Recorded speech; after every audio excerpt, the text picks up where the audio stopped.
Revenge films. My name is Sarah Morrison. I'm 33 years old. My husband and I are both working parents, and we have 3 children together. My oldest son is Sean, then my oldest daughter is Ashley, and the youngest girl is Jessica. Every day is bright and busy in our big family, and life is great. Recently, we were preparing to move houses. Ever since we got married, we've been living in an apartment next door to my in-laws. Our rent was extremely cheap, so it was great, but since our children were starting to get bigger, my husband and I decided to move to a more spacious house. Of course, I was happy to be able to live in a bigger and newer house, but more than anything, I was actually the most happy to be getting away from my big-mouthed mother-in-law. Sarah, how is Sean doing these days? He seemed a little bit down yesterday, so I was worried. Sean was just a little sleepy yesterday. There's nothing to worry about. He was just sleepy? Is that it? How do you know that for sure? Is that what Sean said? You always speak as though you know everything, but are you able to put yourself into somebody else's shoes before making assumptions like that? This is the problem with women who graduate from so-called famous universities. Apparently, mother-in-law didn't like the fact that I graduated from a more famous university than my husband, and even before we got married, she would always find a way to make a fuss about it. You always look like you're trying to act tough, and this is why girls who graduate from famous colleges have such bad personalities. I bet that's how you tricked my son into marrying you. I would appreciate it if you would stop acting like you're the smartest person in the room. Every time she would come over to our house, she would nag me like this. I could tolerate it if she was only doing this towards me, but what I couldn't stand is that she was acting cold to my 2 daughters. And the reason being because they looked like me. Ashley, Jessica, quiet down! Don't raise your high-pitched voices like your mother around me. It rings in my head. Sean, why don't you come over here and play with your grandma? As for my son, who looks like my husband, she showers him with affection. But I only have to deal with this for a little longer. Once we moved, I'll be able to get away from her. I couldn't wait to get out of there. However, the real problem came after we had finished the big movie. Look at all this natural light and all of this space. What a great house! This way the kids can also play a lot. You must be so happy that you moved, Sarah. For what it's worth, my father-in-law was the complete opposite of his wife and was a great person with great values. He always took care of me and my husband and our kids without any prejudice. On the other hand, my second mother-in-law was also left alone with me. Her harassment would be endless. That day as well, my father-in-law said he wanted to see the 2nd floor, so my husband took him up the stairs. And the moment we were left alone, she started bombarding me with her words. Sheesh, my son is still so young. He's only 3 years younger than me. You can't believe he has to carry alone. You say you're so smart, and yet you can't even consider something so obvious. I wish you would hurry up and release my son already. My husband and I decided on the move and on the house together. And since I am also working, we were going to pay back the loan together. But my mere existence was offensive to her, and she came up with an excuse to try to bring me down. However, I knew there was no use in saying anything back because it would go right out the other ear. So, in times like this, I would always just nod my head and agree, and let it go right over my head. So as usual, I replied, "Yes, you're right," and went straight to preparing dinner alone. My lack of reaction must have bored her, so she left me alone and went off somewhere. She's finally gone. I was relieved for a moment, but that was short-lived. What the hell were you thinking? Suddenly, I heard my father-in-law's booming voice and my children crying from the 2nd floor. My father-in-law had never yelled at the children, not even once before. I couldn't possibly imagine what would have caused the calm and patient father-in-law to raise his voice like that. And a terrible feeling came over me as I rushed to the 2nd floor. "Mr. Morrison, what's wrong?" He must have not been able to hear me and furiously shouted again. How stupid can you be? You idiot!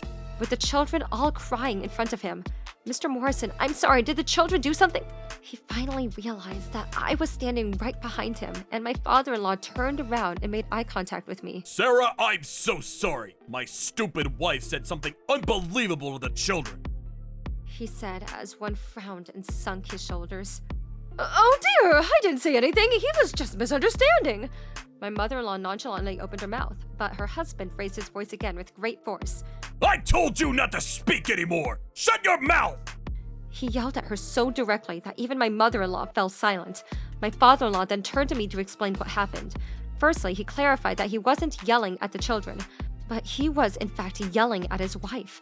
When she had left me in the kitchen and gone upstairs, my mother-in-law passed by the room that the children were playing in.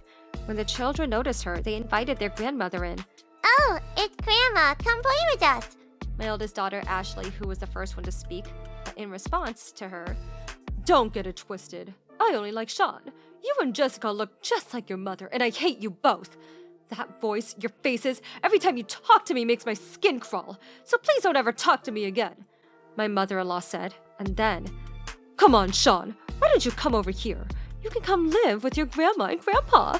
I'll buy you anything that you want, and you can eat whatever you want to. She then grabbed Sean by the arm and tried to forcibly take him with her. However, what my mother-in-law hadn't anticipated was that my son loves me, his mom. Stop it! My son shook my mother-in-law off of his arm, and with tears welling up, Why would anyone want to live with you, Grandma? You're always bullying Mom and saying mean things to her. I hate you, Grandma! I hate you! By the time he was already crying, shortly after, Ashley and Jessica burst into tears and my mother-in-law didn't know what to do. Then my son went to the study to get help where my husband and his father were playing chess, and the truth came to light. That's what led to the present moment. I was so shocked that my mind went blank. Of course, I knew very well just how much my mother-in-law disliked me, but I couldn't have imagined that she would say such things even to my young daughters. And that was then, suddenly, Mom, get out! my husband appeared from behind me and he glared at his mother. My children are all my beautiful children. None more special than the other. And Sarah is my wife, whom I love very much. Isn't it about time you grow up and stop taking out whatever frustrations you have on them? And for you to spit such awful things to my children, you've crossed the line.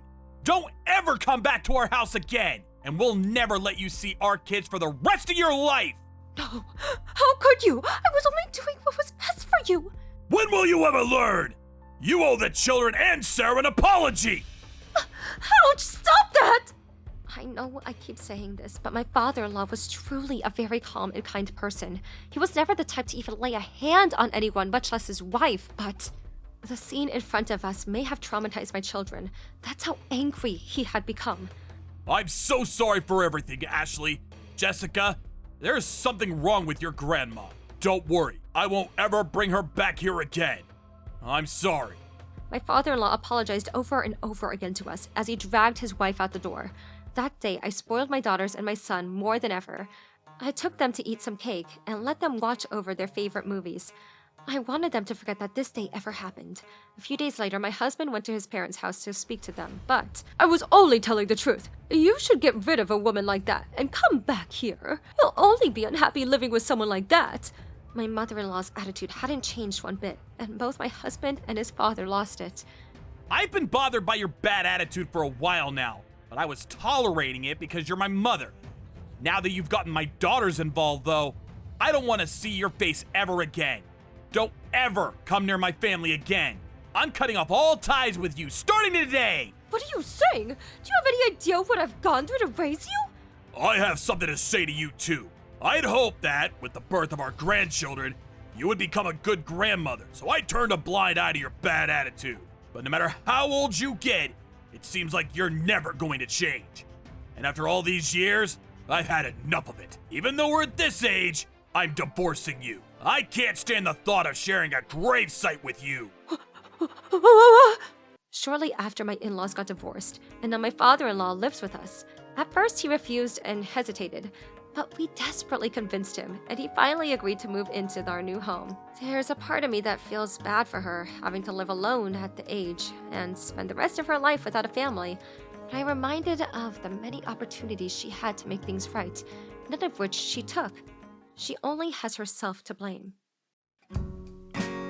How was today's video? If you enjoyed it, please subscribe, like, and leave a comment. Stay tuned for more.